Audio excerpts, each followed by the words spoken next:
This weekend has been pretty eventful for the New Orleans Pelicans. Zion Williamson, Brandon Ingram, you name it. So let's break that down right now on the Pelicans Scoop. Cue the music. This is the Pelicans Scoop with Jordan Kitchens, breaking down everything under the sun about your New Orleans Pelicans. Smash that like button, leave a comment, and subscribe to stay on top of your Pels content. Now, running point, here's Jordan. What is good, everybody? What is good? I'm back in studio. How are you guys doing today on this beautiful Monday? I am your host with the most, Jordan Kitchens, and I'm back again with another edition of the Pelicans Scoop. And to say it has been an eventful weekend I'm not even going to just say the Pelicans, just say the whole state is an understatement at this point. It's been an understatement, right? Let's just start it off with the game on Friday. Right, they played the Golden State Warriors 112 to 108, if I'm not mistaken. They had a chance to win the game at the end, but the Pelicans fall short. I mean, that's been the same story all season. You know, late game, crunch time, making those right decisions to eventually win you the game. So, yeah, that happened. But to say that has been the highlight of the weekend is crazy, right? So I dropped a video on Friday, right, about the Zion Williamson with the back tattoo and him speaking to the media, right, guys? And it did really well, so I appreciate you guys for showing love in that video. I appreciate all the comments and all that. Trust me. I would respond to all of them, but everybody's kind of just reiterating the same point that we've been reiterating for the last 5 to 6 years, right? So before we even dive into Zion, let me just clear some injury news up, right? So DeJounte Murray has been added to the injury report finally. He's listed as doubtful for the game today against the Indiana Pacers, but he's been added to the injury report, so he should be coming back very soon. And the Pelicans, they posted some pictures over the weekend with CJ and DeJounte at practice, so they're coming back. CJ should play today. Today's Monday, so he should play today against the Indiana Pacers, but if he doesn't play today, he should play sometime this week. So the Cavalry's coming back, but that really doesn't matter if number one, we're going to dive into number one. We're going to dive into number one. I already dove into him on Friday. Pause if needed, but we're going to dive into him again today. But if number one is bought in, let's just say the least, right? Before we dive into it, well, this is the main piece, but Brandon Ingram and Zion Williamson both have left their agencies over the weekend. So Zion was being represented by CAA, and Brandon Ingram was represented by XL Sports. So they are both parted ways with their, I guess you could say, their agents. I guess is how that works. BI, he probably should have been left his agent, because while he doesn't still have a contract, and now it's like the writing's on the wall right now, how the situation's going in New Orleans, where you're probably not going to get the money that you've been looking for now. It's just a little bit too late. And Zion, what more can you say about Zion at this point that hasn't already been said? And it's I guess, guys, that today's episode is really just going to be about a bunch of conspiracies, because over the weekend, like I dropped that video on Friday, and I had some time to reflect and digest and watch over, because I, figure out, because Zion, there's a couple points he said in the interview that I should have added clips into that episode, but I didn't feel like, I just ran past it. My third eye wasn't open to it at first, but he said a couple contradicting things. I get it. Now, with Zion, everything he pretty much says is contradicting, from the, I'm coming for vengeance this season, early in this year, and missing the game with an unknown illness, and the doctor orders, and whatever. I can just name the list. I can go down the list. But he said a couple contradicting things, and let me add those clips right now. When I got it checked out and got that great news, not great news, but it wasn't what I wanted to hear. Yeah, how has it? Now, on the first one you just seen, it was a comment in the original on the video Friday. I can't remember your name, but you're watching this video, you know what I'm talking about. I responded to it. He said, he originally said, I got great news, and then corrected himself, said not great news. Like Zion, I get it, man. We're cherry picking at the time. I don't feel like I'm cherry picking, but now I had time to die. Like you said it with like a smirk and all this. It's weird. It's weird, right? Now this clip right here. What can you do as far as movement, mobility right now? You ask me a lot, but I got to follow protocol and guidelines. But like I said, staying in good spirits. Rehab's going great, on track. So that's all I can do right now. Does it give you? So how can you say that, oh, if it was up to me, I feel real good. I can do whatever right now. But you have no timetable to return. You got Shams reporting what he reported on Friday, that he had to get injections into his hamstring, and that's going to push him out even longer. He's not even close to coming back. And you got the Pelicans dropping. So, and this is where I really want to dive in a little bit of conspiracy. This is why I want to dive in a little bit of conspiracy, guys. So I'm going to pull two tweets up. I'm going to pull two tweets up from the New Orleans Pelicans from the horse's mouth. From the horse's mouth. The Pelicans, this is what they said about Zion's injury. Right? This is what they said about Zion's injury. No timetable. Like, just look at the wording. I want y'all to really peep the wording. Really peep the wording, right? Okay. That's what they're saying about Zion's injury. A left hamstring strain. Keep in mind, Jose Alvarado also has a left hamstring strain. So this is what they say about Jose. He has a timetable. He has a timetable. If it's, and also at the same time, guys, at the same time, they pretty much got hurt at the exact same time. And if y'all remember, it was originally like, whatever injury it's saying, so it was the left one, it originally was the right one. So Zion's, like, it's switched. Like, what's really going on? So you got him saying that, oh, if it's up to me, I feel real good. I can do whatever. And then on the other hand, you got the teams reporting that he's out indefinitely with no timetable to return, and they're going to be releasing. Like, what's really going on? What is really going on? I just want you right here that's watching this video. I just want to hope the gears are starting to turn a little bit. What's really going on? Because it sounds like there's a lot behind the scenes. The communication, the Pelicans medical staff and the Pelicans, just with the fans or whatnot, have had a lack of communication from as long as I can remember. It's always been vague stuff and just a lot of vagueness with it. Now, so one guy gets hurt before and gets no timetable to return. One guy gets we're going to check him out in 3 weeks. Like, they don't even say that. They're going to reevaluate him in 3 weeks. He has no timetable. Okay. No timetable to return. And I don't want to add fuel to the fire, but it's been burning me up. So, majority of the team has been hurt all season, right? Herb Jones, Jose, like you said, CJ, DeJounte, he had his hand surgery. He finally came up, but he's been on the bench. Why does Zion not at every game? Why doesn't he show up to every game? You don't have some type of sickness, bro. You have a hamstring injury. Jose Alvarado's the same injury as you, and he's at every game on the bench.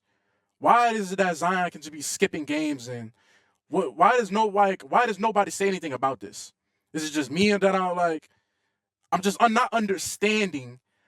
You get the doctor's orders. That one time gets the doctor's orders to not show up to the game. But why are you not traveling? Like, not always traveling with the team when you're hurt. You're missing games and all that. How can we sit here and say that, oh, well, listen, guys, you got to give Zion the benefit of doubt. When he comes back, he's just real unlucky. Like, but you're not even showing not even just the fans, but the team that you care. And I don't want to hear people talking about, that's not that big. If you play team sports, or if you play any sport, like, y'all are a team. Even if you're hurt, you're with the team. You travel with the team. There's no, he's just not, like, there's no explanation behind it. He doesn't want to go to the game. They're paying you $200 million some dollars, bro.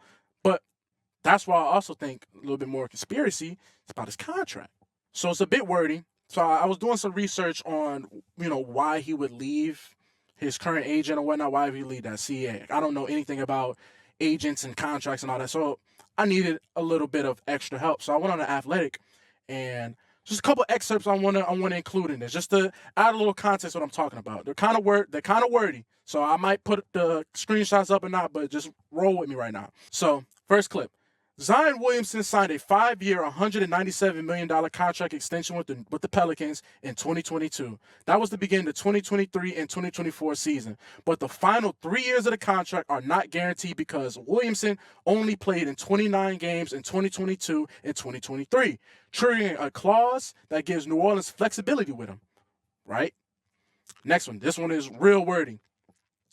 According to the previous reporting by Athletic's Mike Volkanov, however you say your last name, my bad, Mike, if I mispronounced that.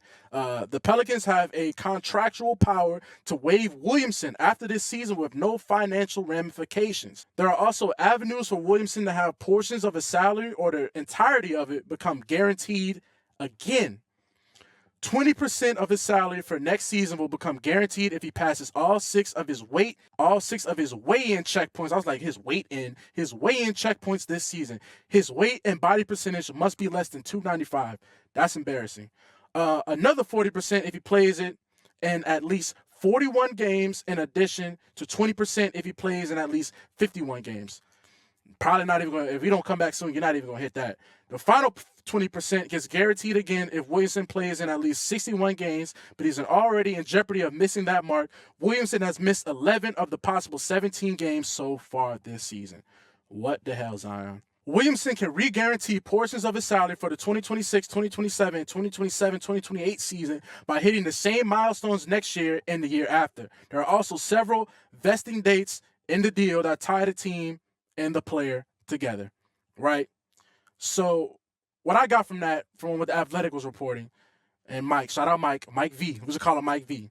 Shout out Mike V. What they were reporting is that maybe Zion didn't know that he had these stipulations in his contract and whatnot, and so now he's really understanding, like, damn, I can't just screw the Pelicans over. I actually need to be playing games or I'm not going to get paid. Like, my contract's not guaranteed, so maybe that's why he's leaving his agency.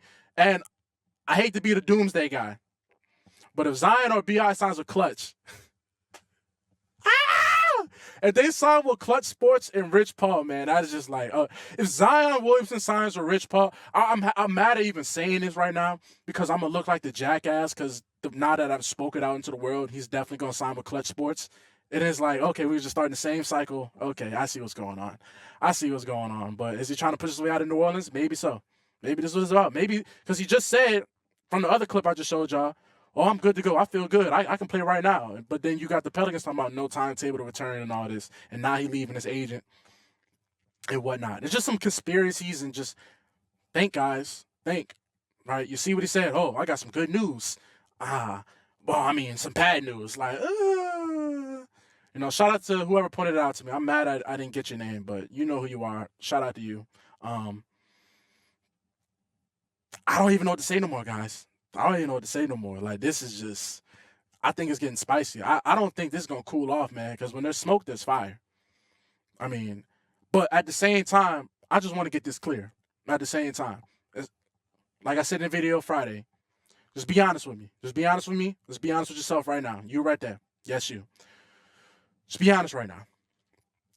Since Zion has been here in 6 years, what has he brought to the team? Like, what positive has Zion brought to the New Orleans Pelicans in 6 years? Just in case the Pelicans do trade him, what exactly, like, can you say that the Pelicans, since drafting Zion in June of 2019, can you say from June 2019 up until now, November of 2024, are we in a better position we were 6 years ago? Are we? Are the Pelicans in a better position, or have they even elevated since they drafted Zion on June 2019? Or July? I don't know the NBA draft. Who cares? Y'all know what I'm saying. Just be honest with yourself. Let me know in the comments. That's what I want y'all to do. Let me know in the comments right now. Has the team gotten better in 6 years? It's like, you're damned if you do, you're damned if you don't.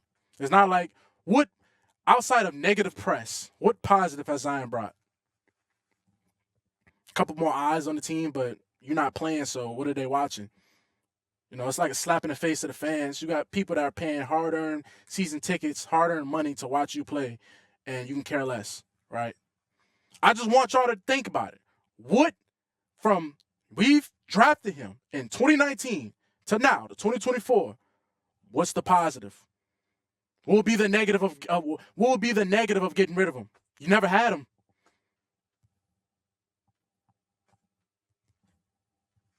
Seriously. Think about the teams that didn't pass you up in that time frame. Think about it. Think about the teams that didn't pass you up in that time frame. I got a couple. OKC, the Knicks, Cavs, Rockets, Kings, Wolves, Magic, Mavericks, multiple other teams. You're sitting in purgatory. You're sitting in purgatory by just keep lying to yourself that it's going to get better. I still be seeing the optimistic people, and there's nothing wrong being optimistic. I would love to come on here and be optimistic about the situation. I'd love to be here. Yeah, I mean, hey guys, man, the Pelicans are on a 6-game win streak, and we're the best team in the West. Think I want to come on here and be like, hey man, we gotta trade it? No, dude, no. Just be real. But somebody got to say it. Somebody has to say it. I'll be the guy, but somebody has to say it. So, all them teams that didn't pass you up in this time frame, you got this guy holding you in purgatory. If he wants to go, what's the problem? That's all I'm saying. I'm here for the New Orleans Pelicans. I'm not here for Zion Williamson. I'm not here for Brandon Ingram. I'm here for the New Orleans Pelicans. But also at the same time, the Pelicans doing some stupid, you know what, behind the scenes too. That's unexcusable because, if be honest, yeah, if you want to trade, but I don't want David Griffin doesn't need to have another shot at this, at bringing in a new head coach. You want to let go with Willie because you know how I feel about Willie. Y'all know. I mean, from the way the comments are, y'all feel the same way, right? You want to do that, right? You want to do that. But what's still David Griffin making the calls. I think the best thing would be a new voice. But at the same time, I think, the franchise doesn't want that label of, the CP3 thing and the Anthony Davis thing and now Zion thing. Like, oh, look at the Pelicans again. But I hate to say it, but it might be addition by subtraction. But also at the same time, you see what the team look like when he actually does play. So I'm not sitting there and saying that Zion is terrible, but he's kind of cancerous at this moment. And you're lying to yourself by sitting here lying, saying that it will all be okay. It's not okay. It's not okay. Year 6 of the same stuff. Year 1, the meniscus. Year 2, when the thumb injury. Year 3, the foot. Year 4, the hamstring, the Philly hamstring. Year 5, the Lakers hamstring. Year 6, getting tatted up, belly out, like, dog, what? And I get it. The video came out of Aussie, but that's still a terrible look, terrible timing. Like, your body shouldn't look like mine. Mine! You shouldn't look like me. I'm not a professional athlete. I enjoy beers and wings and stuff. Come on, dog. Sorry, guys. Broke a little bit of character just now, because that just made me mad just thinking about it. Why you look like me? No. Anyways, the video long enough, man. Thank you guys for sticking it for another edition of the Pelicans Scoop. Zion, B.I., DeJounte, CJ, Herb, Trey, Jose. Just play basketball, man. Just play basketball. That's all we want. We just want y'all to play basketball. We're not asking for much. Willie, coach. Griff, just go away. Anyways, thank you guys for sticking for another edition of the Pelicans Scoop. I'm your host, Jordan Kitchens. I'm signing out for another time. Peace.